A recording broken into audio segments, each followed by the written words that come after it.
नवग्रहों में राजा सूर्यदेव जो अत्यंत प्रभावी ग्रह हैं, साक्षात देव हैं।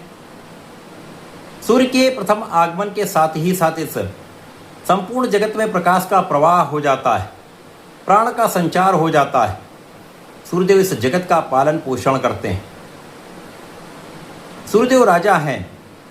राजा के समान ही इनका कर्तव्य है, उत्तरदायित्व है, क्षमता है, प्रभाव है।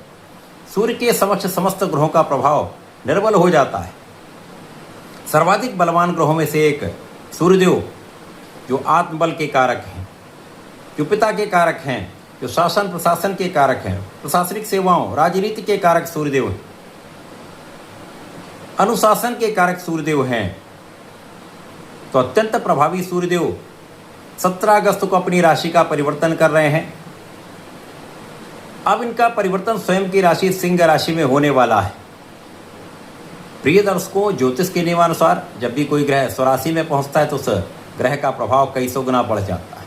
जो उसका कार्यकत्व है वो कई सौ गुना बढ़ जाएगा। उसके प्रभाव में, उसकी क्षमता में, उसके सामर्थ्य में कई सौ गुना की वृद्धि संपूर्ण रूप से लाभकारी प्रभाव प्रदान करने लगती है। सकारात्मक प्रभाव प्राप्त होते हैं। अब महाबलशाली सूर्यदेव स्वयं की राशि में होकर श्रेष्ठ प्रभाव देंगे, परंतु यहाँ पर ये राहु की दृष्टि के प्रभाव में भी होंगे। और जब राहु के साथ इनका योग बनता है, दृष्टि प्रभाव बनता है, तो ये ग्रहण दोष लग जाता है। तो सूर्य पर ग्रहण लगने वाला है जो निश्चित रूप से समस्त राशि के जातकों को प्रभावित भी करेगा। कहीं कुछ विशेष योग बनेंगे तो कहीं पर कुछ समस्या भी आ सकती है, जिसका प्रभाव समस्त राशि के जातकों को निश्चित रूप से प्राप्त होगा। जय श्री गणेश। नमस्कार, मैं आचार्य संजय द्विवेदी। मेरे समस्त प्रबुद्ध दर्शकों का मेरे चैनल पर हार्दिक स्वागत है। प्रिय दर्शकों, आज मैं मिथुन राशि के लिए सूर्यदेव के राशि परिवर्तन का क्या सकारात्मक प्रभाव आप पर पड़ने वाला है अथवा ग्रहण का क्या दोष समस्याग्रस्त कर सकता है, यदि समस्या है तो उसका क्या निराकरण है, संपूर्ण विश्लेषण मैं पूर्ण तरीके के साथ करने जा रहा हूँ। प्रिय दर्शकों, इस राशिफल को आप अपने लग्न तथा राशि दोनों के अनुसार देख सकते हैं। अब मिथुन राशि बुध की राशि है। सर्वप्रथम तो ये देखना चाहिए किस राशि के लिए ये राशिफल हम देख रहे हैं। यदि वो ग्रह उस राशि के स्वामी के साथ मित्रवत है तो ये पहले ही एक सकारात्मक प्रभाव देने वाला परिवर्तन हो जाता है। तो बुध और सूर्य का अति मित्र का भाव है, राजा और युवराज का भाव है, पिता पुत्र के समान का भाव है, निश्चित रूप से अत्यंत प्रभावी है।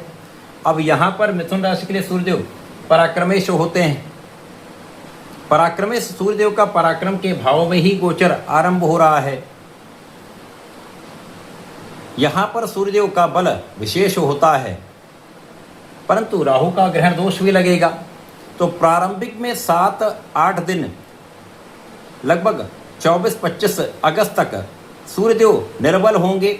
ग्रहण के प्रभाव में होने के कारण यहाँ पर ये अपना संपूर्ण प्रभाव नहीं दे पाएंगे और जो इनका कार्यकत्व है वो भी निर्बल होगा तथा जो नकारात्मकता है वो भी प्राप्त होगी। तो इस समय में ऐसे मित्रों के कारण आप समस्या में आ सकते हैं जो आपका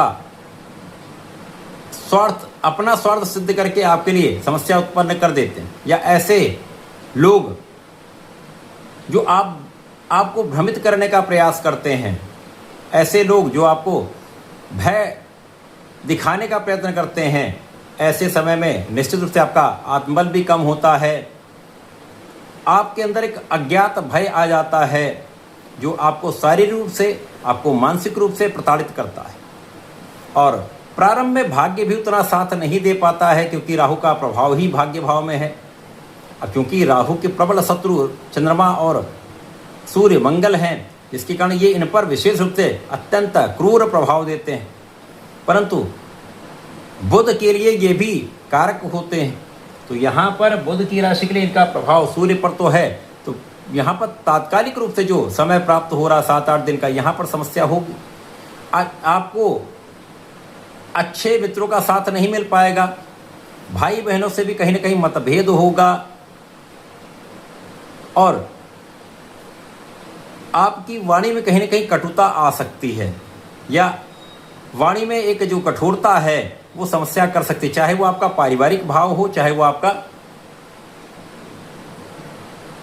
कामकाज में भाव हो, चाहे आपका व्यवसायिक हो, चाहे वो आपके नौकरी का भाव, चाहे आपका प्रोफेशन, समस्त क्षेत्रों में कहीं ना कहीं ये समस्या उत्पन्न करेगा।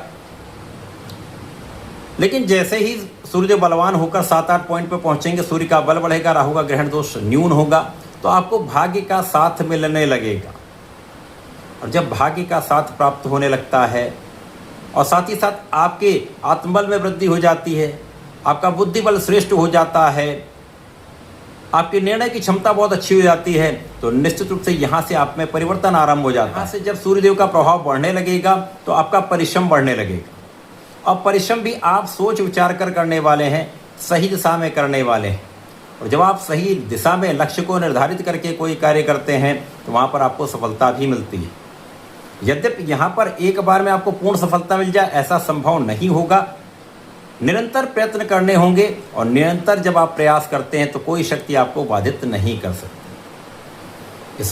इस सूर्य के जो 1 माह का गोचर काल है, इस गोचर काल में धीमे धीमे जैसे जैसे आपका ये समय आगे बढ़ता जाएगा, भाई बहनों के साथ संबंध भी पहले से अधिक अच्छे हो जाएंगे, अच्छे मित्रों का साथ भी मिलने लगता है, आपका बुद्धि बल विशेष होता तथा यहाँ पर आपकी वाणी पहले से अधिक संयमित हो जाती है। और जब आपकी वाणी संयमित हो गई, आपका बुद्धि बल श्रेष्ठ हो गया, तो इस समय में आप जो भी करेंगे विचार करके करेंगे, विवेकपूर्ण निर्णय लेंगे तो समस्या कम होती जाएगी, आपको काम में सफलता मिलने लगेगी, आपका कार्यक्षेत्र पहले से अधिक अच्छा होने लगेगा, आपका प्रोफेशन, आपके व्यवसाय में नए अवसर मिलने लगेंगे। यद्यपि इस समय में धर्म के मार्ग पर आप उतना नहीं चल पाएंगे, पूजा पाठ में आपको उतना मन नहीं लगेगा, लेकिन आपको यहाँ पर आध्यात्मिक बने रहना है, आपको अपने इष्ट का ध्यान करते रहना है, उन पर विश्वास करते रहना है और धैर्य के साथ ये समय आप आगे बढ़ेंगे तो आपकी समस्याएं भी समाप्त होंगी, अच्छे कामों की प्राप्ति, अच्छे लाभ की प्राप्ति, अच्छे धन की प्राप्ति भी संभव है। अब इस समय में जैसे जैसे ये समय आगे बढ़ेगा तो धन के मार्ग बनेंगे, धन के नए मार्ग बन सकते हैं, या जहाँ पर आपका धन अवरुद्ध हुआ है उस धन की वापसी भी हो सकती है। अथवा धीमे धीमे जब आप कार्य करते जाते हैं, प्रयास करते जाते हैं, तो जो भी कार्य क्षेत्र आपका है वहाँ पर भी आपको सफलता तथा लाभ मिलने लगता है। सूर्य का ये प्रभाव आपके पिता के स्वास्थ्य में जो समस्या है धीमे धीमे उसमें कमी आएगी। जो उच्चाधिकारियों के साथ या जो शासन प्रशासन के साथ जो समस्याएं चल रही थी, जो अवरोध चल रहा था, वो दूर होने लगेगा। आपका एक सकारात्मक प्रभाव लोगों के बीच में जाने लगेगा। और जब ये सकारात्मकता आपके अंदर आ जाती है तो आप पूर्ण आत्मबल के साथ, पूर्ण मनोयोग के साथ अपने समस्त कार्यों में सफलता की प्राप्ति के लिए प्रयत्न करने लगते हैं। और इस समय में आपका ज्ञान भी पहले से अधिक अच्छा होगा। जब राहु के साथ सूर्य का योग बन जाता है तो ऐसा व्यक्ति कूटनीतिज्ञ बन जाता है, राजनीतिज्ञ बन जाता है। तो राजनीति के क्षेत्र में आप अच्छा करने वाले हैं, आपका किया हुआ प्रयत्न, आपका किया हुआ पुरुषार्थ आपको लाभ देने वाला है, आपको आगे बढ़ाने वाला है। इस पूरे समय में आपको नियमित रूप से भगवान गणपति की आराधना करनी चाहिए। ओम गंगणपतये नमः का जप करें। गणपति स्तोत्रम का पाठ विशेष लाभकारी होगा तथा सूर्यदेव को जल देकर ओम घृणी सूर्याय नमः का जप करें। निश्चित रूप से आप इस समय का उपयोग कर पाएंगे, समस्याओं का समाधान आप निकाल पाएंगे। तो ऐसा करके इसका उपयोग करें। धन्यवाद, नमस्कार।